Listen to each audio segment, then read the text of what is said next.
Welcome to another episode of Safe Space, the podcast for next generation family business leaders.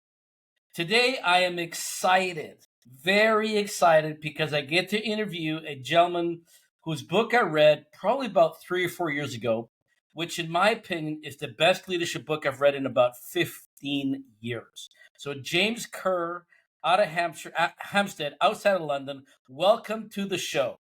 Thank you very much. It's brilliant to be here. So, your book, Legacy, about the All Blacks, for me was a game changer in the leadership space. I absolutely love the book. So before we get started about talking about the book, can you give the audience a little bit information about who you are, what you do, and what promoted the writing of Legacy?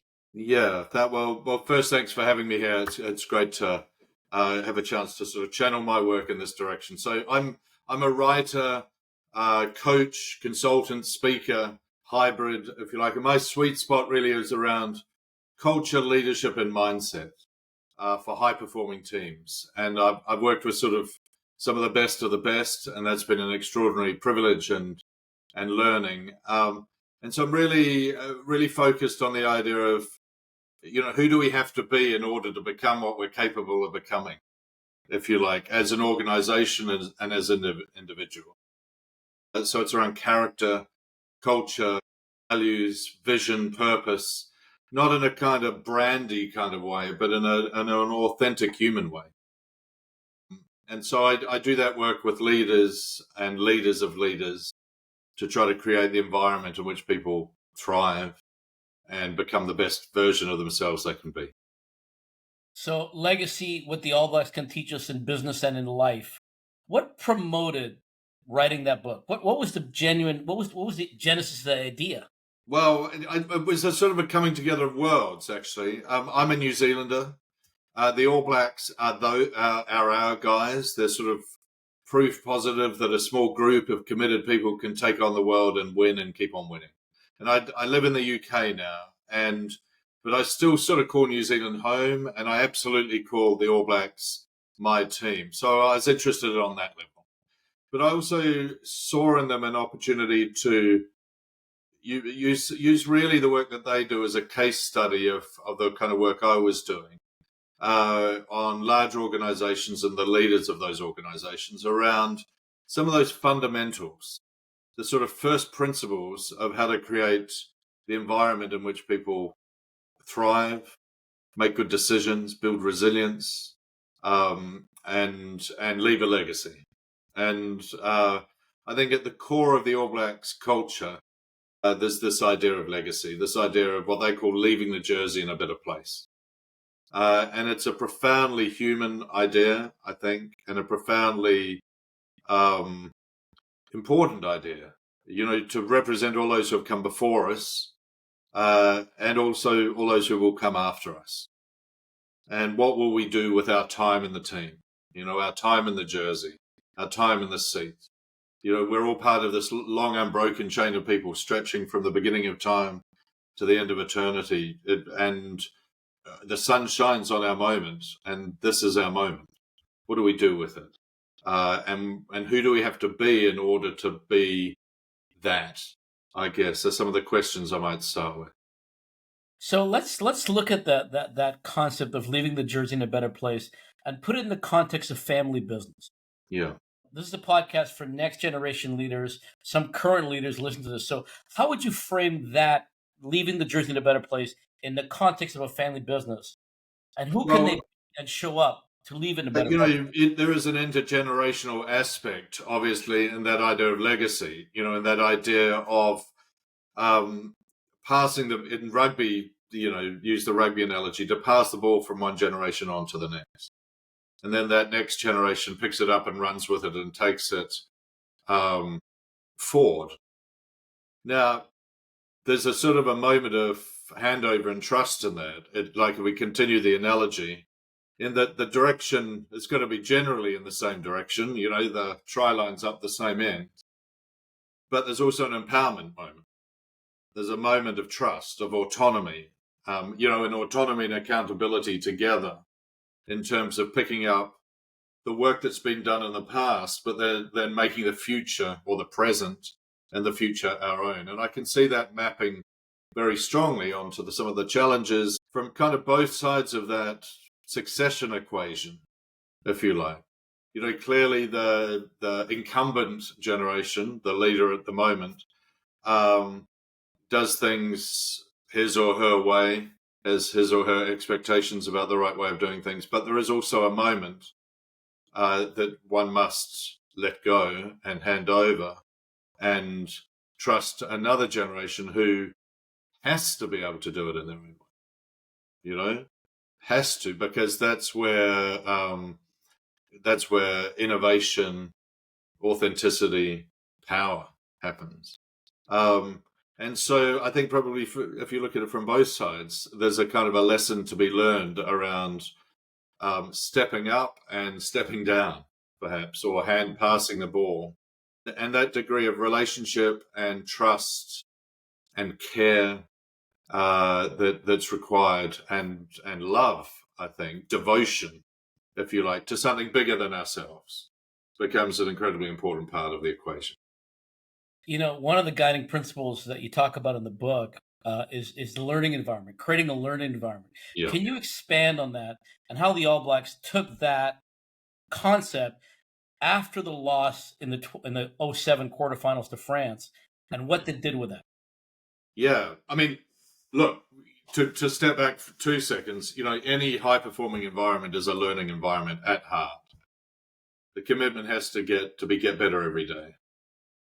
Better tomorrow than we were yesterday. It has to be that. And in order to have a learning environment, first, you need your values in place, I think. You need to be humble. You need to be humble before the craft. No one knows everything. No one knows it all.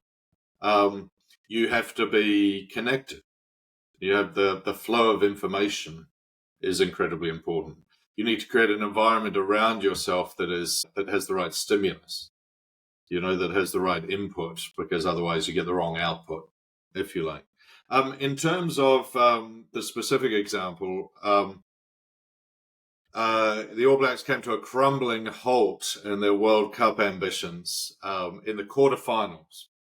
And it had been about 24 years of pain, a lot of pain, 24 years of pain already. And then yet again, they fell at the final hurdle, or even earlier than the final hurdle. And the sort of final brick in the wall, I guess, that took them to another level was really around pressure, and realizing that they were kind of world champions between World Cups, if you like, when the stakes weren't quite as high. And they really had to go back to basics and go, well, what's really going on? And a big element of that was pressure. And how do they handle pressure? And there was some language around it. Billie Jean King said, pressure is a privilege. If you're not under pressure, it's like you're riding a motorbike and there's no wind in your face. You want the wind in your face. Right. Shows that you're up to something. They define pressure. Pressure is expectation, scrutiny, and consequence. Expectation from yourself and from others that you would achieve something, sort of a result. Scrutiny, the world is watching. In consequence, if it doesn't happen, you'll be, booed in pubs for the rest of your life, kind of thing. Now, by beginning to define pressure a little bit, you begin to be able to manage it, I guess. And then there are sort of two final aspects of it: preparing for it and then performing under pressure. And shorthand, what they looked at doing was really spiking the taking training to put themselves under more pressure almost off the field than before they went on to the tests, to the big matches, but also finding very simple ways through a system they called redhead, bluehead. Redhead is, my best analogy for this is, you're driving to a meeting, you're running late, your internal narrative is going, monologue is going, I'm going to be late. Where am I going to park? We're not going to get the deal. If we don't get the deal, my dad will kill me. Whatever it is. Right. right? Um, and of course, it's at that moment when you're driving that a car comes from the side street and takes you out because your mind's not on the road.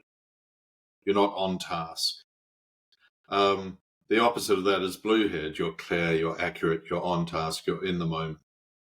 Right, the ball looks big, horizons open up, time slows down.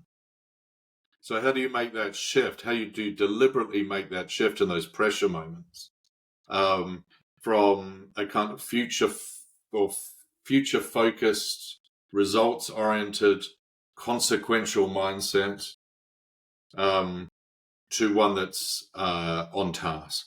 What's next? What's my role? What's my responsibility? What's the plan? And one of the frameworks that I've adopted is the WIN framework, which is what is next. But if you extend it, it's like what is not. You can't control that you're running late. Can't control the traffic. You can't control anything. The result. Right, so you can't control that. Just control the controllables. What can you control? Well, you can come back. What is now? Right, and then come back to base, if you like. Then what is needed? What's the actual plan? What's my role in the plan? And therefore, what is next? What do I have to do next? What's the phone call? In business terms, what's the phone call? What's the conversation? What do I do? And I think it's very applicable from high performance sport to high performance just about anything, because that process of simplification down to the two key elements, what is needed and what is next, takes a lot of that mess away. So a bit of a roundabout answer, that went from 2007 Rugby World Cup quarterfinal to driving down a road. But that I think that learning was very much around the moral factor, the human factor, about how humans can prepare for and respond to pressure. And I think, again, back to your audience, life comes down sometimes to some critical moments, and it can be really easy to be walking into a room and going, what say this all goes wrong? But, really, what's the task? What's the plan and what's the task? And if you can stay on task, you're likely to perform a lot better. And your adrenaline goes down, so your dopamine goes up. So we play to win rather than playing not to lose when we get into that state. So you talk about the human element, and let's go to the humanness of vulnerability. Yeah. The All Blacks had to get vulnerable. That pressure was getting to them. Sure. Right. So can you talk about the power of vulnerability and what happens when we get vulnerable, and also what happens when we bring in external help to help us with our mind and our emotions? Sure. Vulnerability is a superpower because it's real. If you can name what's in the room, if you can own what's in the room, your own room and the room around you, you own that room. You own that moment in one way or another. A lot of the time our weakness is when we try to cover up where we're not. If you talk about presence, leadership presence, charisma, all of that kind of thing, it's really about being present in the moment and being able to be present to whatever is going on for us is such a power. In humanistic psychology, they call it congruence. When you're not congruent, you're being pulled in two different directions. Now, there's nothing less powerful than being of two minds, Mm-hmm. but being able to say, how I feel nervous today, or I'm not sure about this, what do you think? Is incredibly strong. And a lot of the time we're trying to be strong and it makes us weaker, in so many ways. But it also stops, as you say, it stops us learning. Because if you're sort of masking and covering up and, feeling like an imposter but not saying it, whatever, rather than just going, God, who'd have thought, here I am, playing in a World Cup final, little old me. You're real, And I think, do you want to live your life or do you want to live the life that you think everyone wants to see. And I think it's not a comfortable feeling to get used to it, but once you get used to kind of putting it out there and being vulnerable, acknowledging your truth, if you like, it gets more and more comfortable. And it's there's a lovely line from the British Army, a guy called General Slim. He's sort of the leader's leader in the British Army, and he just says leadership is just plain you. So it begins with that deep self-knowledge and that self-acceptance and the ability to be vulnerable and to embrace, not accept, because that sounds like it's something wrong, but to embrace the huge variations that we have as a human animal, between confidence and insecurity, between vulnerability and strength, and embrace the whole lot and be that person and achieve congruence. And I think there's something in the word integrity as well around that. Because for me, integrity is, you're an integrated being. You're whole to a degree.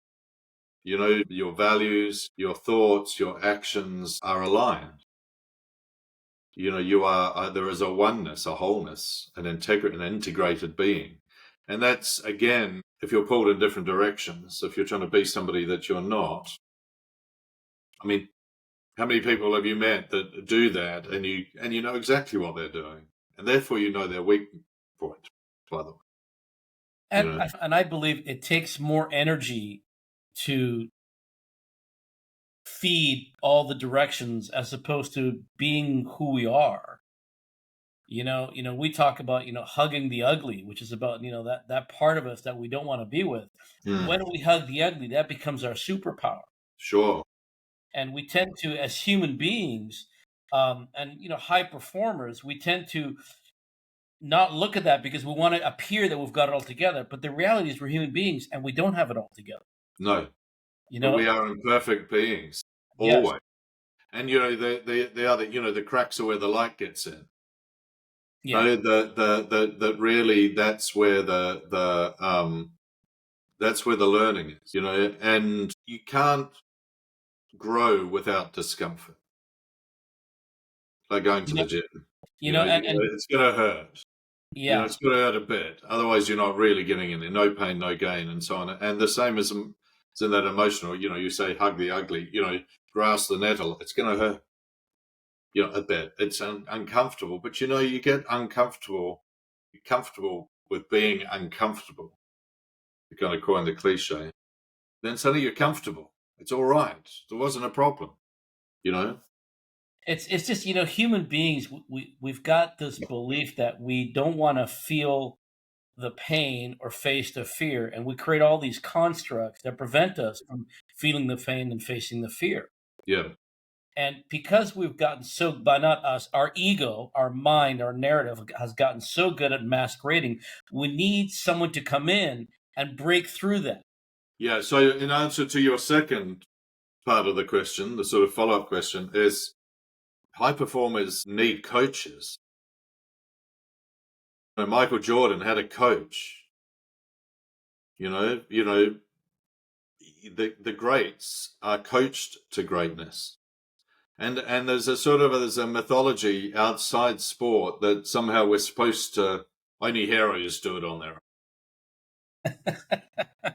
Or hero, to be a hero, you do it on your own. You're supposed to be, it's like bootstrap and on your way up, and you go, well, no, why not use every resource you've got to be the best that you can be?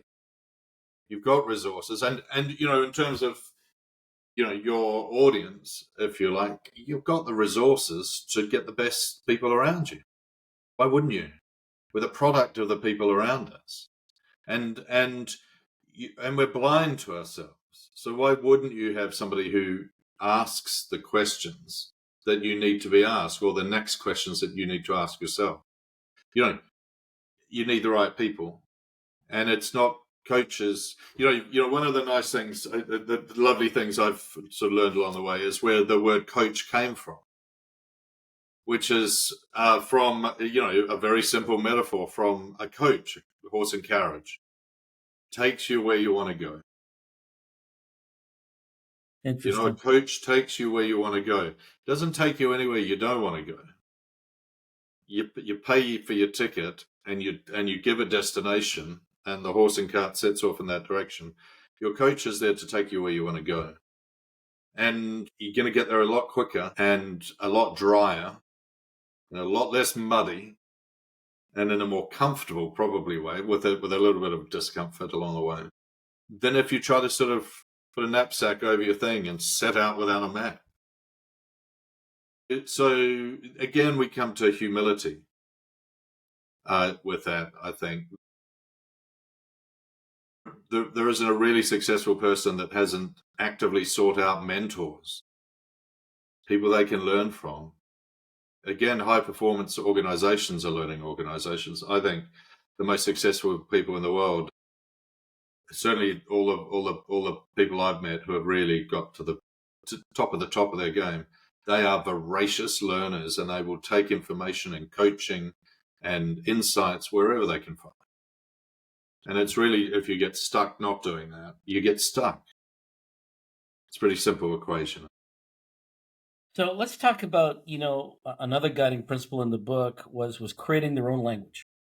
Yeah. Let's talk about the power of a team creating their own language and what that does to the culture and the ability to reach an objective or win a World Cup. Yeah. So I've had the huge privilege of working across a whole bunch of different domains in terms of some of the best teams in the world, from Premier League teams to special forces to Formula One to Major League Baseball and so on. One of the words that I hear the most in those environments is the word outstanding.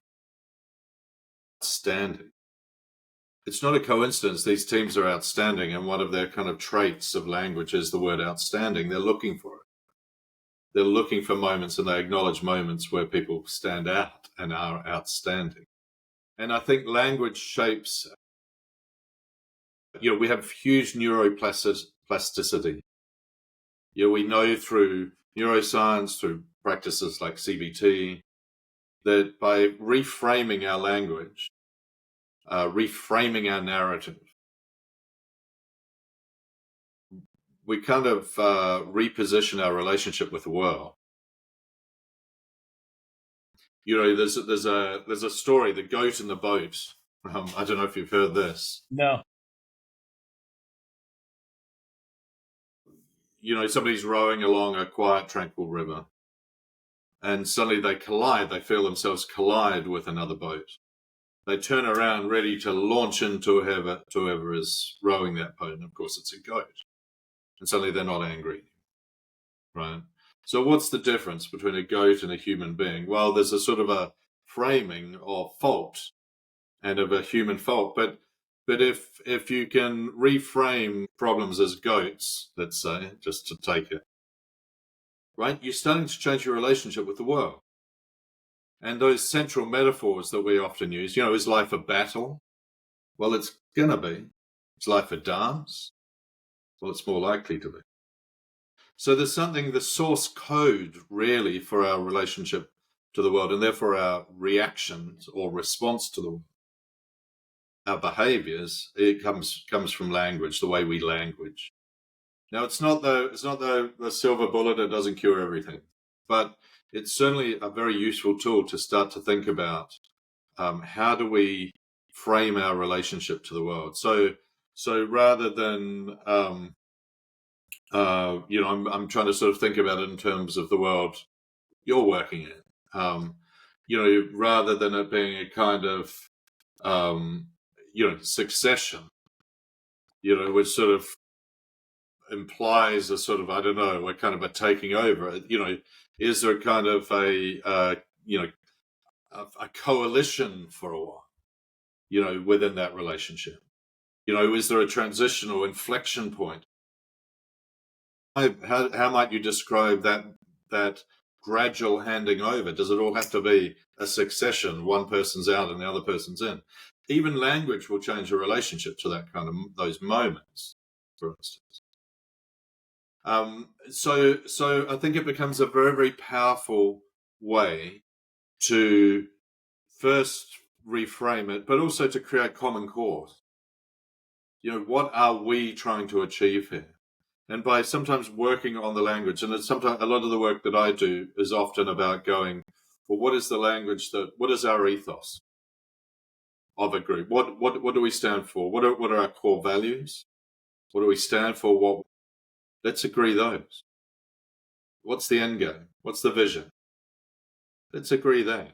Why does that matter? Let's get some common ground on that. Right? What principles, therefore, will we adhere to? What are our non-negotiables? What are our standards? There's a phrase, the standard you set is the standard you get. Are we being explicit in that? And if a family, a team, a group goes through that together and co-creates it together, then you've shifted from sort of assumption to agreement. You've shifted from, well, I reckon it should be like this, and doesn't he know? Don't they know? Misunderstanding and mistrust. To actually, we're really clear, and you know what? We think about the world in the same way, and we know what's expected of us, and I know what my role is, and I know what my responsibility is, and I bought into it because I've had a role in designing. There's a wonderful saying in the military. They say empowerment is people executing a plan they've had a part in planning. And I think it's Wayne Smith from the All Blacks says people rise to a challenge if it's their challenge. Mm-hmm. So creating that coalition of the willing, both sides of the senior and the succession ladder, if you like, within the world we're talking about. Have you shifted assumption to agreement? Have you co-created an ethos, a way of working and a way of being that will last for 1,000 years? Because you could. So, speaking of language, we had a call before the interview just to talk about what we want to talk about, where we're going to go. And the love word came up. Yeah. So let's bring love into this conversation and the role it plays and the importance and impact it has. Yeah. Well, my kind of sweet spot is around culture, the idea of culture, which is really the environment that we live in, if you like. And culture comes from a Latin root, literally a root around to cultivate, but also to care. It's the same root, to cultivate and to care for something, to create an environment of growth. And you go, what is the source code for caring and growth in human emotion? It's love. It's what we do. It doesn't matter if it's a child or a pet or an art collection. It's kind of fueled by love. And love has a lot of different aspects. It's about positive affect. It's about passion. It's about devotion. And devotion implies commitment, sacrifice, often duty. It means going through. You don't like and love aren't the same sometimes. You might have to go through times you don't like whatever's going on, but there's something fundamental about love that keeps you there, and that keeps you on. But it's also the environment that people perform at their best. When we're little kids underneath it all, really, aren't we? Yeah. We're I think we joked on the call that we're kind of little kids who are holding up our piece of art from art class, going, "Look, how did I do, Dad or Mum?" Right? We want acknowledgement. We want to be seen, heard, remembered, respected. We want dignity. We want all of those things. They're really fundamental, and often I think in the push and pull, certainly of business, and in the difficult dynamics of family, that sometimes that actually the end game was always kind of about love. That's where it began. That's really what everybody wants. whether it's all got so twisted up that sometimes that gets forgotten. That most parents want to die having a good relationship with their kids. Success is your kids wanting to visit you when you're old. Yeah. That's a successful life. And however much we say, I don't care, everyone cares, right, about that. And kids want to be accepted and loved and encouraged and all of that stuff. That doesn't change. But I think from a business point of view, if you just get hard-headed about it, it's the environment that people perform at their best. That's where people grow. And it involves nurturing, and it involves psychological safety. It involves a degree of challenge, a degree of tough love, but not to compromise the care. It's like a bell curve. There's a right in between kind of challenge and care. You've got to kind of get that Goldilocks point where you want to set high standards, but you also want to create that sense of nurturing. And that's where teams operate at their best. That's where humans operate at their best. And, if you want to get physiological about it, we have two systems within us. Physiologically, we have the behavioral activation system, simplified kind of human anatomy, but and we have the behavioral inhibition system. Now, depending on where our dopamine sits, how happy we are, how loved we are or feel, will be where that goes. And the more dopamine we have in our system, the more we become reward oriented. That we are hopeful, entrepreneurial, right? We, in sporting terms, we play to win. We go for the gap. We don't take crazy risks. That would be a sort of manic kind of thing. But we take appropriate risks, right? Now, in business, in investing, in being a patriarch or a matriarch of a family, you want that headspace. You want that mindset. The opposite is being risk averse, too risk averse, where your dopamine gets down and you go to a behavioral inhibition system. And that's where you see athletes choking. They're scared. They're fearful. They're filled with adrenaline and cortisol setting them. They have what's called the caterpillar effect. You have a caterpillar, a centipede effect, sorry. You have 100 legs, and, if you're in a good space, you don't even have to think about walking. But you get to that behavioral inhibition space, which leg goes in front of the others, you become self-conscious. And now, in a fear-based environment, that's often what's happening. Now, I would argue, quite possibly, within, moderately dysfunctional families, let's say, the senior member often underestimates the amount of adrenaline they can create. Yeah, just by their presence. Particularly powerful and successful ones. Just by who have selectorial power over their brood, if you like. And what happens when we get too much adrenaline? Our performance dips. We're not ourselves anymore. We can't walk powerfully into the room. We retract, go into our shell often, And so, one of the things that I do in my work, there's culture. There's a kind of the general framework in the way we live or work together or whatever. There's also climate, what happens in the room. And are we aware of our impact on others within the room? How sensitive are we able to be in terms of creating kind of a flat and fast exchange of information rather than a hierarchical? And it makes all the difference, because then people can bring their best. People have their voice and they have power, and you get cognitive diversity. You get the ideas from the edges. You get people prepared to challenge dumb ideas. That's what you want. But often, and love, in its broader sense, is the antidote to that. If you know you're loved, you can rise to the occasion. You feel safe. You're safe. Yeah. You're safe.